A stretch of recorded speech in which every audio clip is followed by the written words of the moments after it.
नमस्कार साथियों, मैं सिकवाल सर एक बार पुनः आपका साथियों उदयपुर के सरजी स्टडी सेंटर पर भव्य अभिनंदन करता हूं, स्वागत करता हूं। बिल्कुल साथियों, आपको पता है क्योंकि मनोविज्ञान की प्रश्नोत्तरी का दौर निरंतर चल रहा है, उसी को मद्देनजर रखते हुए आज मनोविज्ञान की प्रश्नोत्तरी भाग 13 में कुछ ऐसे महत्वपूर्ण प्रश्नों की चर्चा करेंगे जो आगामी शिक्षक भर्ती को मद्देनजर रखते हुए जितने भी मेरे प्रतियोगी परीक्षा की तैयारी करने वाले विद्यार्थी है वो अपना स्वयं का आकलन कर सकते हैं। देखिएगा आपके मोबाइल की स्क्रीन पे पहला ही क्वेश्चन जबरदस्त, साइबरनेटिक्स का सिद्धांत संबंधित है।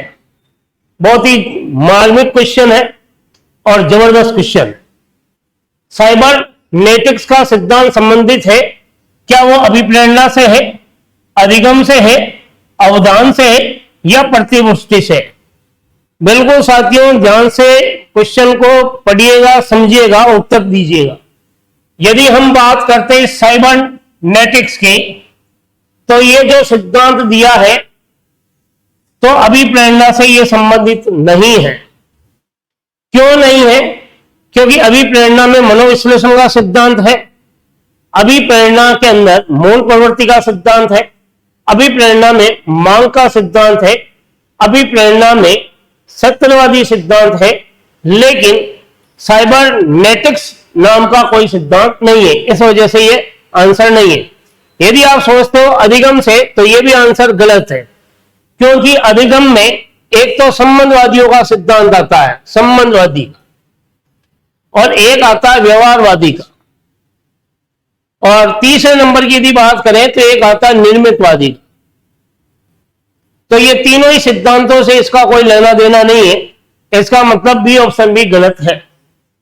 यदि आप अवधान की बात करते हो, ध्यान केंद्रित करने की बात, तो ध्यान का संबंध या अवधान का संबंध जो होता है इससे संबंधित बुद्धि के सिद्धांत है, बुद्धि के सिद्धांत होते हैं।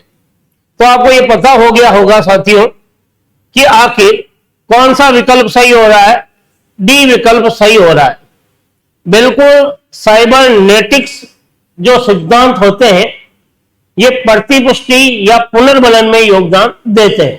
तो डी ऑप्शन क्यों सही है, इस पर हमने चर्चा की। तो ये क्वेश्चन जब आपके एग्जाम में आ जाए या संभवतः कहीं आपको मिल जाए या किसी एग्जाम के दरमियान आप दो, तो आपको ये मालूम हो जाना चाहिए कि साइबरनेटिक्स जो सिद्धांत होता है वो प्रतिपुष्टि से संबंधित होता है। तो चलिए अगले क्वेश्चन की ओर। क्वेश्चन नंबर बात कर रहे हैं दूसरे की, उद्देश्यपूर्ण व्यवहारवाद का जनक। अब आप सोच रहे हैं कि उत्तर क्या होगा। बिल्कुल ये उत्तर आप दे सकते हो। क्वेश्चन क्या पूछा गया कि उद्देश्यपूर्ण व्यवहारवाद के पिता या जनक कौन है। यदि आप उत्तर देते हो जीन प्याजे, तो यह विकल्प गलत होगा। क्यों? जीन प्याजे संज्ञानात्मक विकास का जनक है। इसके अलावा जीन प्याजे विकासात्मक मनोविज्ञान का जनक भी है। वाटसन देते हो तो यह विकल्प आपका क्या हो जाएगा? बिल्कुल गलत हो जाएगा। बिल्कुल क्या होगा? गलत। क्यों? वाटसन व्यवहारवाद का जनक है। आप सोचिएगा, उद्देश्यपूर्ण व्यवहारवाद की बात कही जा रही है। यदि आप उत्तर देते हो तो वुडवर्थ बिल्कुल गलत है। क्यों है? क्योंकि वुडवर्थ को पर्सनावली का प्रतिपादक बताया गया। आपके सामने विकल्प जो बचा है वो क्या है? टोलमैन। इसे ही उद्देश्यपूर्ण व्यवहारवाद का पिता कहा गया या जनक कहा गया। तो बिल्कुल ए विकल्प जो है वो बिल्कुल सही है। तो इस तरह के एग्जाम में यदि सवाल आते हैं तो आपको गहराई के साथ विचार करके उत्तर देना है। चलिएगा क्वेश्चन नंबर 3। कौन सा स्थानांतरण आदत संबंधी बाधा के बारे में सूचित करता है? यानी कि यह अधिगम के अंतरण से सवाल पूछा जा रहा है। कौन सा स्थानांतरण आदत संबंधी बाधा के बारे में सूचित करता है। यहां पर शब्द क्या आ रहा है? बाधा। तो सोचिएगा, पहले तो आप ये सोचिए अंतरण क्या है। पहले तो आपको क्या देखना है? अंतरण क्या है, या हम स्थानांतरण किसे कहते हैं। देखिएगा, अंतरण क्या होता है? एक स्थिति में सीखे गए ज्ञान का प्रयोग यदि आप दूसरी स्थिति में करते हो तो अधिगम का क्या कहलाता है? अंतरण कहलाता है। यदि आप विकल्प में सकारात्मक को सही मानते हो तो ये आपका भ्रम है, ये गलत है। क्योंकि सकारात्मक अंतरण में क्या होता है?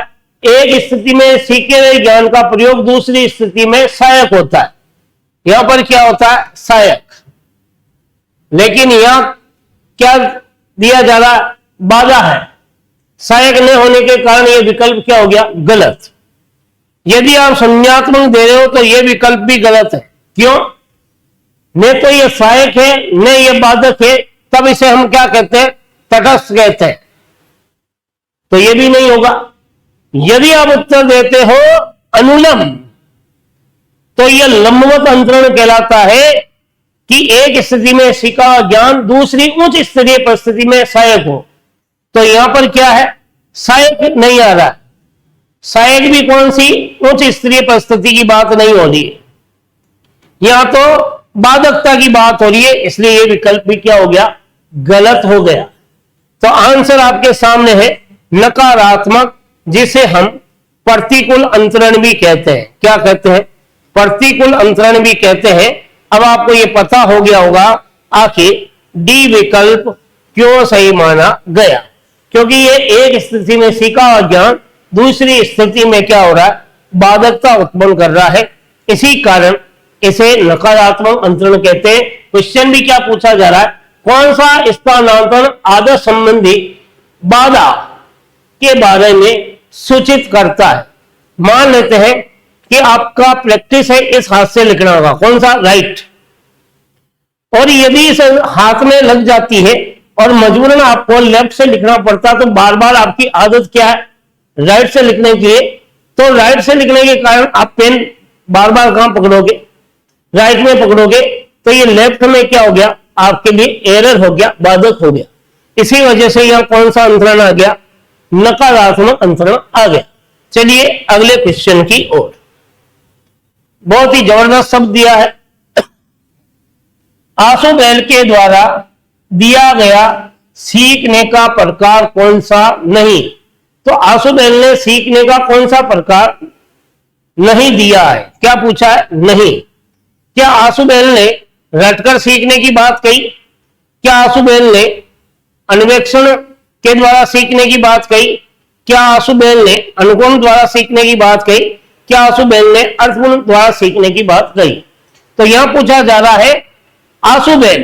पहले तो आप देखिएगा, आशुबेल ने एक मॉडल दिया था। क्या दिया था साथियों? मॉडल दिया था शिक्षण प्रतिमान जिसे कहते हैं। आशुबेल ने क्या दिया? शिक्षण प्रतिमान दिया था। और उसी शिक्षण प्रतिमान का नाम क्या था? अग्रिम संगठन प्रतिमान। अग्रिम संगठन प्रतिमान था। और इसी प्रतिमान में इस आशुबेल ने सीखने की यदि बात करें तो सीखने के प्रकार बताए थे। क्या प्रकार बताए थे आशुबेल ने? सीखने का पहला प्रकार क्या दिया था कि बच्चे को आप रटकर सिखा सकते हो। यह आशुबेल ने कहा। बच्चे को आप अनुसंधान के माध्यम से या खोज के माध्यम से या अन्वेषण के माध्यम से सिखा सकते हो। तीसरा इसने कहा बच्चे को अर्थपूर्ण तरीके से सिखाओ, अर्थ बताते हुए सिखाओ। तब आपको ये चीज समझ में आ गई होगी आपके लिए विकल्प कौन सा नहीं था। तो आशुबेल का रटकर सीखना है, इसलिए ये विकल्प नहीं है। अन्वेषण भी आशुबेल का विकल्प रहा है, लेकिन अर्थपूर्ण भी विकल्प नहीं है। लेकिन आपका जो अनुकरण करके सीखना जो होता है ये आशुबेल ने नहीं दिया। तो किसने दिया? अनुकरण द्वारा सीखने की बात जो होती है ये कहने वाला जो व्यक्ति था ये बांडुरा था। कौन था साथियों? बांडुरा था, जिसने क्या दिया था? सामाजिक अधिगम का सिद्धांत दिया था, सामाजिक अधिगम का सिद्धांत। और इसी सामाजिक अधिगम के सिद्धांत में, इसी सामाजिक अधिगम के सिद्धांत में इसी बंडोरा ने अनुकरण को महत्व दिया था। तो डी विकल्प, ये सी विकल्प आपका आंसर, इस प्रश्न का आंसर क्या हुआ? सी सही हुआ, क्योंकि आशुबोल के द्वारा सीखने के प्रकार का कौन सा नहीं है? अनुकरण द्वारा सीखना नहीं है। तो चलिए अगले क्वेश्चन की ओर। क्वेश्चन नंबर 5 बहुत ही जबरदस्त है और बिल्कुल ये शिक्षक भर्ती को मद्देनजर रखकर अगर बात करें तो काफी कारगर होगा। देखिए, एक शब्द आया यहाँ रेडियो, दूसरा शब्द आया टीवी या टेलीविजन और तीसरा शब्द आया मोबाइल चलाना। इन तीनों का संबंध है, रेडियो का, टीवी का, मोबाइल चलाने, इन तीनों का संबंध किस विकल्प से है? क्या यह शास्त्रीय अनुबंधन की बात कहता है? क्या ये प्रक्षेपणात्मक अधिगम की बात कहता है? क्या ये इनसाइट थ्योरी की बात कहता है? क्या ये नैमित्तिक अनुबंधन की बात कहता है? देखिए, शास्त्रीय अनुबंधन विकल्प क्या हो रहा है? गलत हो रहा है, क्योंकि शास्त्रीय अनुबंधन जो होता है, शास्त्रीय अनुबंधन की यदि हम बात करें तो रेडियो, टीवी और मोबाइल से इसका संबंध नहीं है। यह तो केवल यदि देखा जाए स्वाभाविक और अस्वाभाविक, स्वाभाविक और अस्वाभाविक अनुबंधन को लेकर बात करता है, तो इसका संबंध पावलोव से है। यदि आप प्रक्षेपणात्मक अधिगम की बात करते हो तो यह भी गलत है, क्योंकि प्रक्षेपणात्मक अधिगम जो होता है ये एक तरह से आरोपण पर आधारित होता है। यदि आप इनसाइट थ्योरी की बात करते हो तो यह भी नहीं है, क्योंकि यह मानसिक योग्यता पर आधारित होता है। मानसिक योग्यता, या फिर मैं यूं कहूं, यह तर्क पर आधारित है और इसका संबंध कोहलर से है। किससे है? कोहलर से। तो आपके सामने विकल्प क्या बचा? नैमित्तिक अनुबंधन का एक नाम क्या है? साधनात्मक अनुबंधन है। साधनात्मक अनुबंधन, नैमित्तिक अनुबंधन का एक नाम क्या है? साधनात्मक अनुबंधन है। और ये जो दिया सिद्धांत स्किनर ने दिया था क्रिया प्रसूत के रूप में, और यहां रेडियो, टीवी, मोबाइल एक क्या संसाधन है। तो बिल्कुल आपको यह पता पड़ गया होगा कि इसका संबंध किससे है।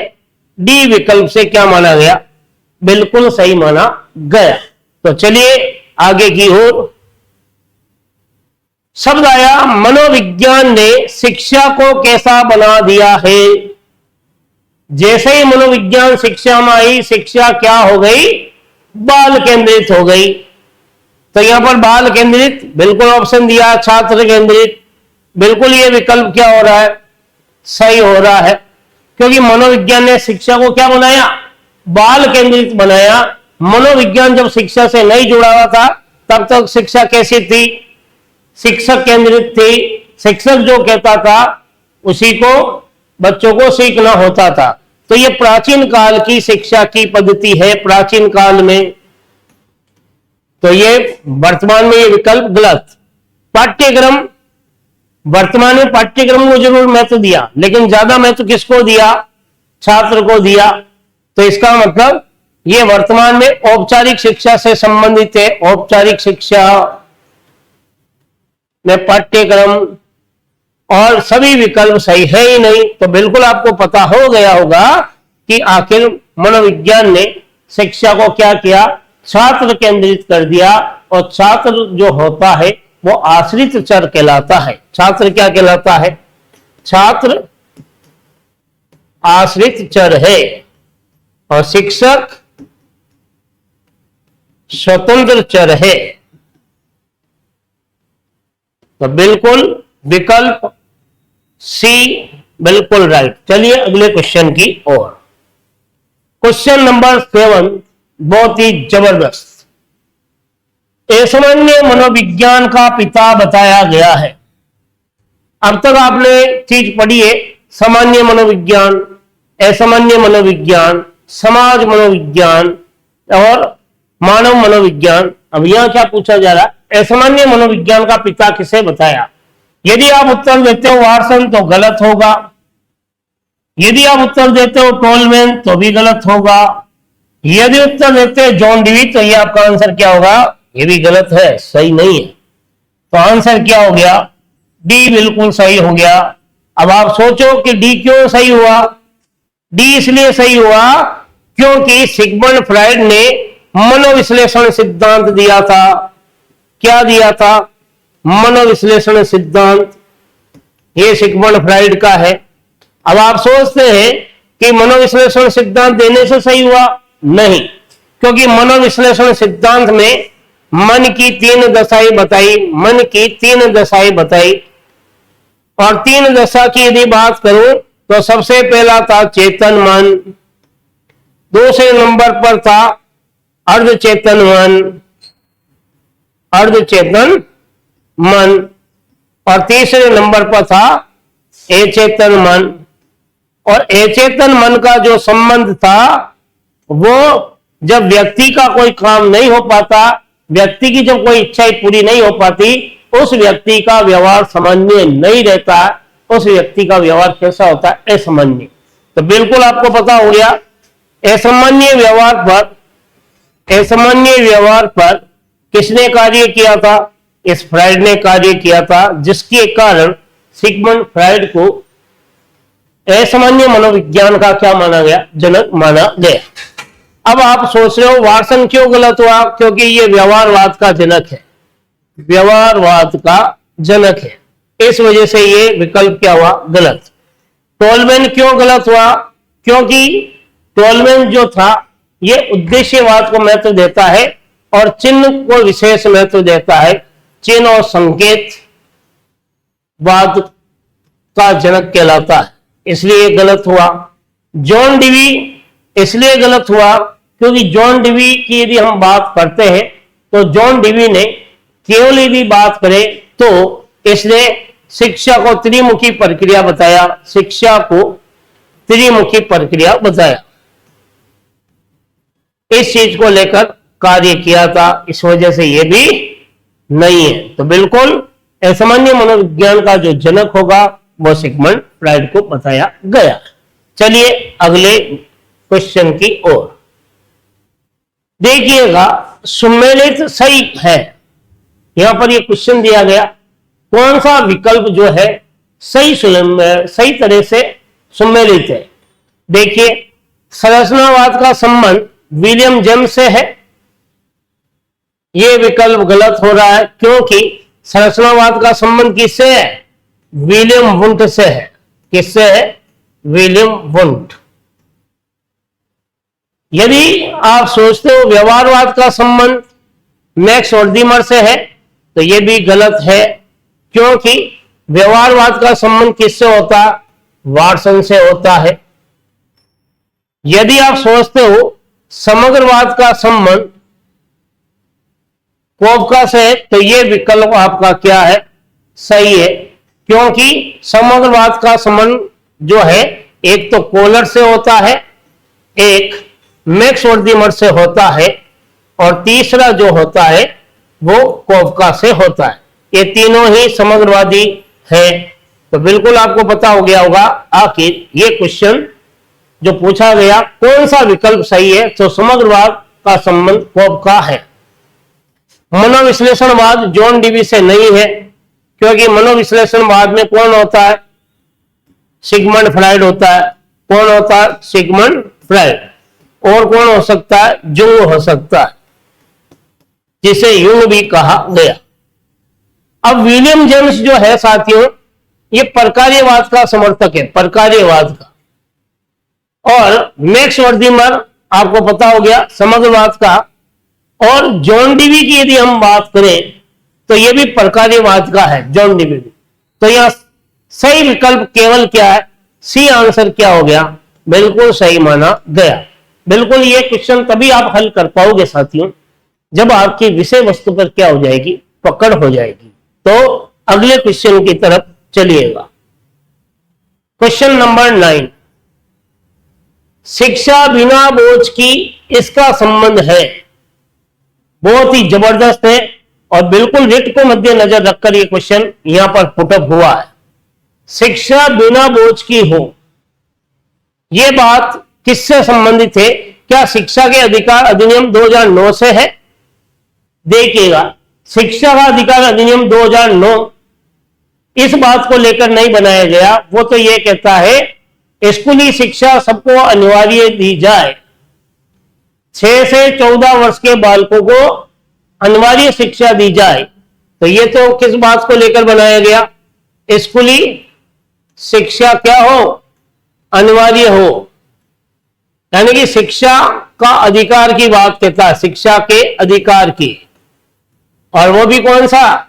6 से 14 वर्ष के बालकों को, वर्ष के जो भी बालक वे जो भी बालिकाएं हैं उनको निःशुल्क शिक्षा की बात कह रहा है, निःशुल्क शिक्षा।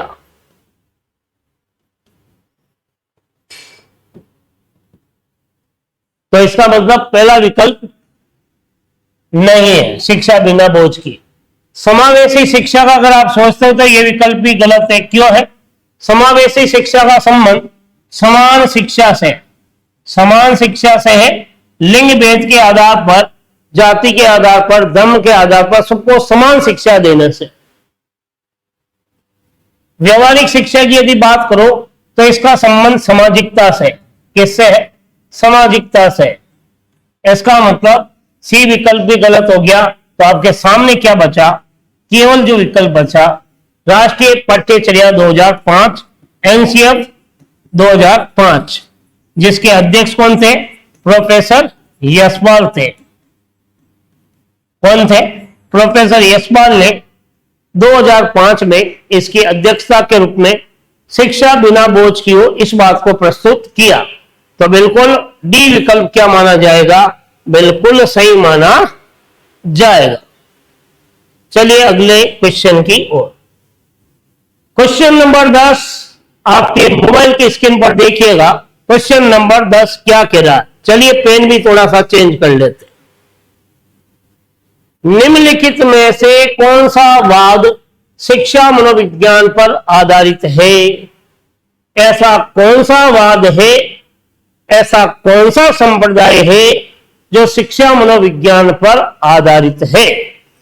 धार्मिकवाद होगा नहीं। अब आप सोच रहे हैं तो बिल्कुल शैक्षिकवाद है, तो यह आंसर क्या हो गया? गलत हो गया। यदि आप सोचते हो प्रयोजनवाद तो यह भी गलत है। शिक्षा मनोविज्ञान पर आधारित प्रकृतिवाद है। क्या है? प्रकृतिवाद है, क्योंकि शिक्षा मनोविज्ञान ये कहता है यदि बालक को अधिगम कराना है तो प्रकृति की गोद में रखकर सिखाया जाए, ताकि बालक को जो सीखा हुआ ज्ञान हो वो स्थायी हो जाए। तो ए विकल्प क्यों सही हुआ? बिल्कुल कारण सहित मैंने इस चीज को बताया। प्रयोजनवाद केवल प्रयोग पर आधारित कार्य को बात कहता है। धार्मिकवाद धर्म विशेष को लेकर बात कही गई, और शैक्षिकवाद केवल शैक्षिक क्रियाओं को या शैक्षिक क्रियाकलापों पर आधारित है। चलिए क्वेश्चन नंबर 11, रोशाशाही डब्बा परीक्षण में शामिल है। बिल्कुल रोशाशाही डब्बा आपके क्या आ गया? आईबीटी टेस्ट की बात हो रही है। आईबीटी टेस्ट, इसका मतलब इंक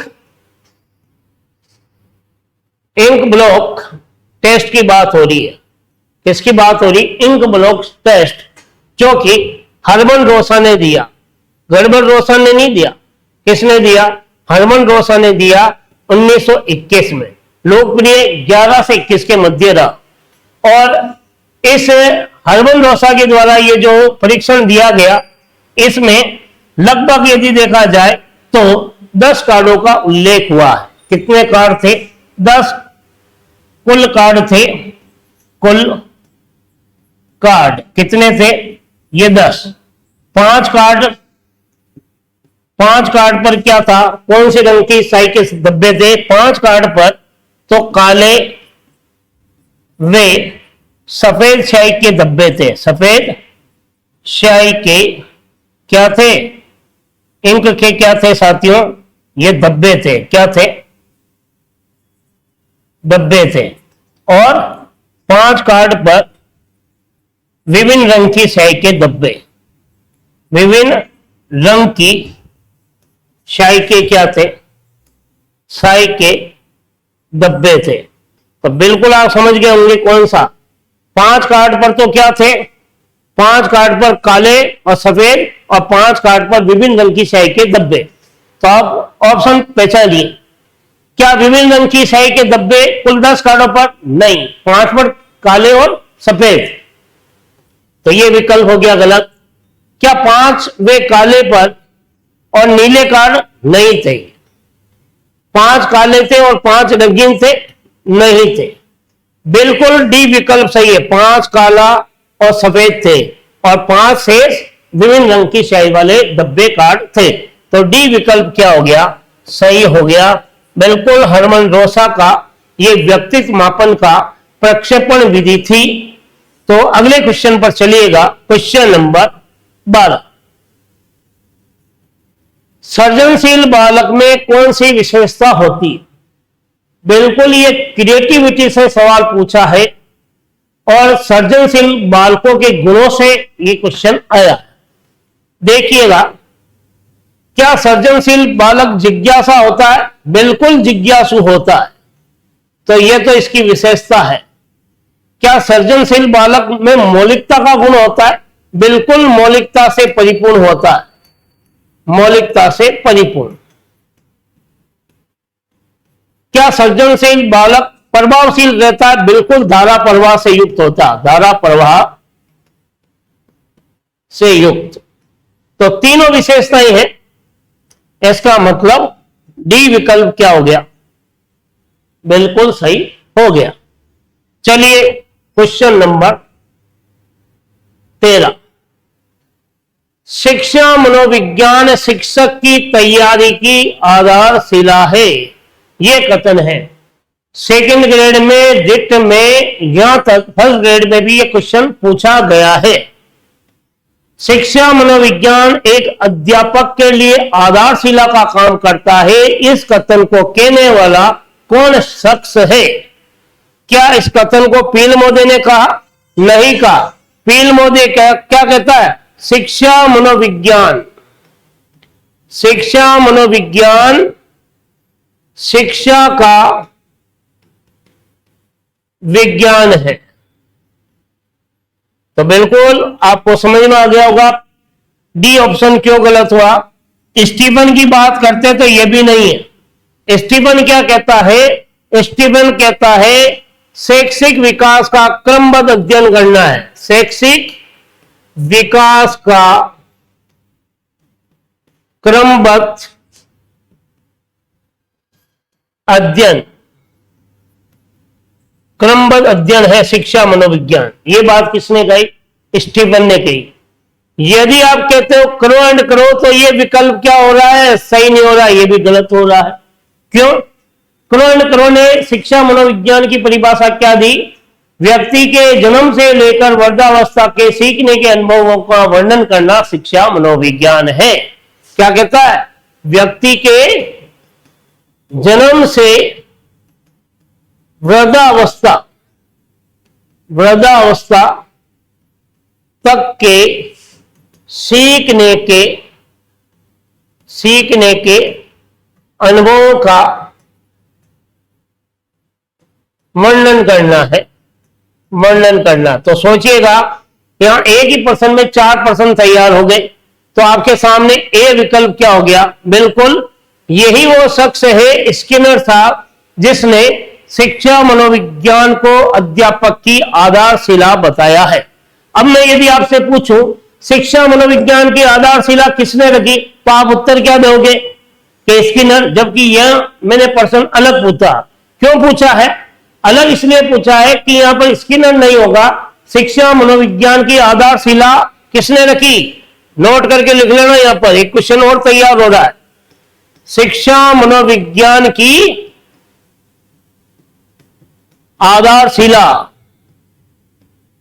आधारशिला रखने का श्रेय किसे दिया है? एस्टनले हॉल को दिया है। ध्यान रखना, ये कहीं नहीं मिलेगा ये आपको। बहुत ही महत्वपूर्ण है ये चीज, नोट करके लिखवाया मैंने। शिक्षा मनोविज्ञान की आधारशिला किसने रखी?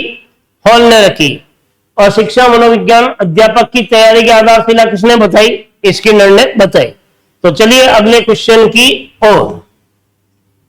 क्वेश्चन नंबर 14, अधिगम बाधित बच्चे कौन से हैं? यानी कि सीखने में बाधित बच्चे, क्या आक्रामक बच्चे होते हैं, क्या निम्न उपलब्धि वाले होते हैं, या संगठित बच्चे होते हैं, या व्यवहारिक बच्चे होते हैं? तो सीखने में जिन बच्चों को एरर है, सीखने में जो बच्चे कठिनाई प्राप्त करते हैं, उनका संबंध किससे, क्या उनके व्यवहार से है? बिल्कुल सीखने में अधिगम में बाधिकता, व्यवहारिकता नहीं होती है। यदि उन बच्चों में संगठन की भावना है तो यह भी बाधकता नहीं है। यदि उन बच्चों का व्यवहार आक्रामक है, अर्थात सीखने के प्रति उनमें जोश है, तो यह भी बाधकता नहीं है। यदि बच्चों को उपलब्धि क्या हो रही है? निम्न उपलब्धि प्राप्त हो रही है, निम्न उपलब्धि प्राप्त हो रही है, निम्न उपलब्धि प्राप्त होना, यह क्या है? बाधकता का प्रतीक है, बाधकता का। तो बिल्कुल बी विकल्प क्या हो गया? सही हो गया है कि अधिगम में बाधित बच्चे कौन होते हैं? जिन बच्चों को कम उपलब्धि प्राप्त होती है वो अधिगम में क्या है? बाधित है। चलिए अगले क्वेश्चन की ओर देखिए। क्वेश्चन नंबर 15, निम्नलिखित में से कौन सी अवस्था में शारीरिक विकास की दर सबसे धीमी गति में होती है? ऐसी कौन सी अवस्था है जिसमें शारीरिक विकास की गति सबसे धीमी हो जाती है? देखिएगा, किशोरावस्था में संवेग विचलित होते हैं, संवेग प्रबल होते हैं। इसमें क्या होते हैं? संवेग प्रबल है। और ये एक तरह से क्या है? विकास हो जाता है लगभग पूर्ण। तो यह गति धीमी नहीं होती, यानी पूर्ण हो जाता है, तब धीमी कैसे रहेगी? शेषावस्था में तीव्र विकास होता है, तीव्र विकास। तो यह विकल्प भी क्या है? गलत हो गया। युवावस्था किशोरावस्था से ही विकसित रूप है, तो आपके सामने आंसर क्या हो रहा है? बाल्यावस्था में विकास की गति क्या होती है? कौन से विकास की? शारीरिक विकास की गति पूछी जा रही है। यह क्या होती? धीमी होती है। तो डी विकल्प बिल्कुल सत्य है, बिल्कुल करेक्ट है। चलिए अगले क्वेश्चन की ओर। क्वेश्चन नंबर 16 क्या कहता है? आपकी मोबाइल की स्क्रीन पर कलर पेन भी चेंज करते हैं। उपलब्धि आवश्यकता किस प्रकार का अभिप्रेरक है? यदि किसी बच्चे में अधिगमकर्ता में उपलब्धि प्राप्त हो रही है, तो वो जो उपलब्धि प्राप्त हो रही है वो उसके लिए एक प्रेरक है। वो किस प्रकार का प्रेरक है? क्या वो जैविक प्रेरक है? नहीं है, क्योंकि जैविक प्रेरकों का संबंध किससे है? आपके भूख लगने से है, आपकी आवश्यकताओं से है। यदि प्राथमिक प्रेरक कहते हैं तो प्राथमिक प्रेरक भी क्या है? भूख लगना, प्यास लगना, काम, निंद्रा, तो इससे भी नहीं है। उपलब्धि की बात हो रही है, आपको उपलब्धि मिल रही है, समाज में आपको प्रतिष्ठा मिल रही है। असामाजिकता को समाज में प्रतिष्ठा नहीं है। इसका मतलब इसका संबंध किससे है? इसका संबंध आपके सामाजिक प्रेरक से है, क्योंकि प्रेरक के बहुत सारे प्रकार बताए गए। प्रेरक के क्या है? प्रकार बताए गए, और उन्हीं प्रकारों में से यह सवाल पूछा गया है।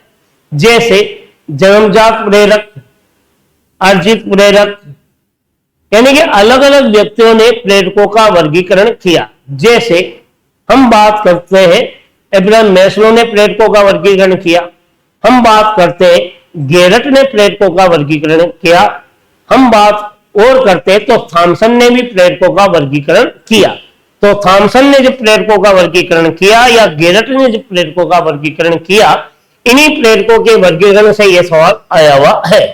तो उपलब्धि का संबंध किस प्रकार के प्रेरक से है? सामाजिक प्रेरक से इसका संबंध रहता है। बी विकल्प क्या माना गया? सही माना गया। चलिए अगले क्वेश्चन की ओर।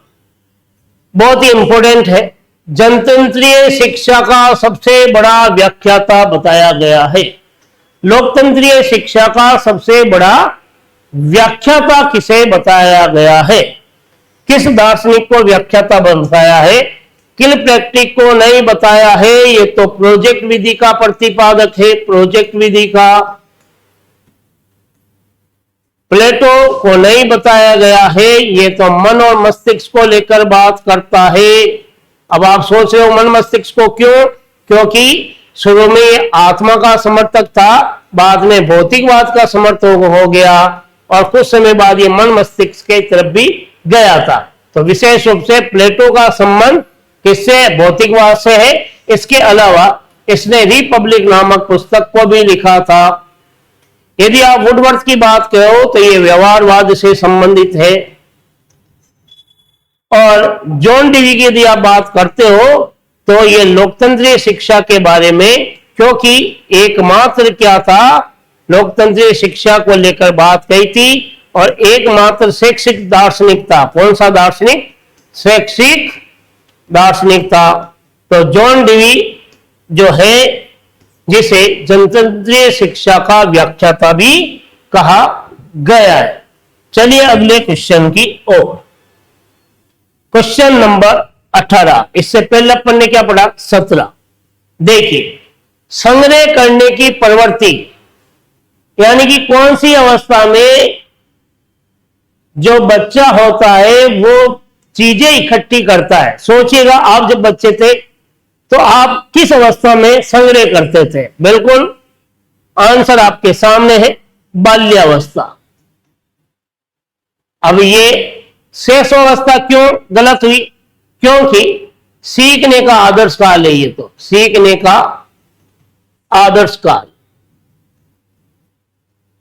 और ये संग्रह का काल बाल्यावस्था, ये कठिन काल, कठिन काल या तूफान का काल, तूफान की अवस्था। इसलिए किशोरावस्था गलत हो गई और शैशवावस्था गलत हो गई और सभी है ही नहीं। तो आंसर क्या हो गया? बी बिल्कुल सही हो गया। चलिएगा क्वेश्चन नंबर 19। बालक का मन कोरा कागज होता है, इस कथन के प्रतिपादक कौन है? बहुत ही गजब का क्वेश्चन है यह, और अगर आप इसका उत्तर देते हो तो ये मान के चलिएगा आपको मनोविज्ञान विषय पर काफी कुछ पकड़ हो रही है। देखिए, बालक का मन कोरे कागज के समान होता है, इस कथन को किसने कहा? यदि आप उत्तर देते हो जॉन लॉक, तो यह आंसर आपका क्या है? बिल्कुल गलत है। अब आप सोच रहे होंगे कैसे गलत हो गया? इसलिए गलत हो गया साथियों, क्योंकि जॉन लॉक ने क्या कहा? जॉन लॉक ने तो यह कहा शिशु का मस्तिष्क कोरे कागज के समान होता है, और यहां पर क्या पूछा जा रहा है? बालक का मन। जॉन लॉक ने तो क्या कहा था? शिशु का मस्तिष्क, शिशु का मस्तिष्क कोरे कागज के समान है, होता है, यह बात कही थी। तो यहां शिशु का मस्तिष्क है क्या? यहां तो पूछा जा रहा है बालक का मन है वो कोरा कागज है। प्लेटो की बात करते हो तो यह भी नहीं है, क्योंकि प्लेटो जो था, इस व्यक्ति ने रिपब्लिक नामक पुस्तक में शिशु को लेकर उतनी चीजों का उल्लेख नहीं किया, केवल इतना था कि व्यक्ति की शारीरिक, मानसिक और बौद्धिक विकास की प्रक्रिया क्या कहलाती? शिक्षा कहलाती है। यदि आप मॉन्टेसरी कहते हो तो यह भी गलत है, क्योंकि यह केवल ज्ञानेंद्रियों को लेकर बात करता है। तो रूसो ही वो शख्सियत है जिसने क्या कहा? बालक का मन कोरे कागज होता है। तो डी विकल्प क्या हो गया? सही। आज के सेशन का अंतिम और लास्ट क्वेश्चन आपकी मोबाइल की स्क्रीन पर देखिएगा। जॉन डीवी के द्वारा समर्पित लेब विद्यालय क्या है? जॉन डीवी ने कई तरह के विद्यालयों का उल्लेख किया है, उसमें एक नाम इन्होंने क्या दिया? समर्पित लेब। तो समर्पित लेब नामक विद्यालय क्या प्रगतिशील होते हैं, क्या क्रियात्मक होते हैं, या वातावरणीय विद्यालय होते हैं, या उपयुक्त सभी? नहीं होगा उपयुक्त सभी। वातावरणीय विद्यालय प्रकृतिवाद पर आधारित है। स्कूल के वातावरण को प्रकृति से युक्त बताते हैं।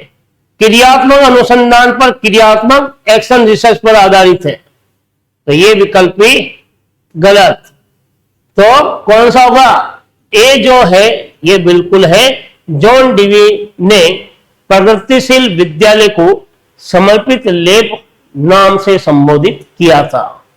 तो बिल्कुल साथियों, हमने 20 क्वेश्चन को लेकर आपके सामने मैं शिकपाल सर उपस्थित हुआ हूं। तो आपको ये क्वेश्चन और इनका लेवल बहुत अच्छा लगा होगा। लगभग इन 20 क्वेश्चनों के साथ साथ आपको एक्स्ट्रा क्वेश्चन भी तैयार हुए होंगे। तो बिल्कुल साथियों, अगर आपको ये वीडियो अच्छा लगा है तो इसे जरूर ज्यादा से ज्यादा शेयर कीजिएगा, ताकि उन विद्यार्थियों का भी भला हो जाए। हो सकता है वो दूर दराज कहीं बैठे हो, इस ऑनलाइन माध्यम से ये सुविधाएं उसे उपलब्ध हो जाए, जो कि उदयपुर का सरजी स्टडी सेंटर दे रहा है। यदि आपको इसी तरह के वीडियो देखने हैं, या आपको मनोविज्ञान विषय को ऑफलाइन के माध्यम से अगर पढ़ना है, तो उदयपुर के सरजी स्टडी सेंटर पर एक बार अवश्य आइए। और अगले वीडियो में फिर हम मुलाकात करेंगे। तब तक साथियों, आप अपना ख्याल रखिएगा, निरंतर अध्ययन कीजिएगा, क्योंकि आपका उज्जवल भविष्य के अग्रिम शुभकामनाएं मैं शिकपाल सर दे रहा हूं। निश्चित आप लोग सफल होंगे। जय हिंद, जय भारत।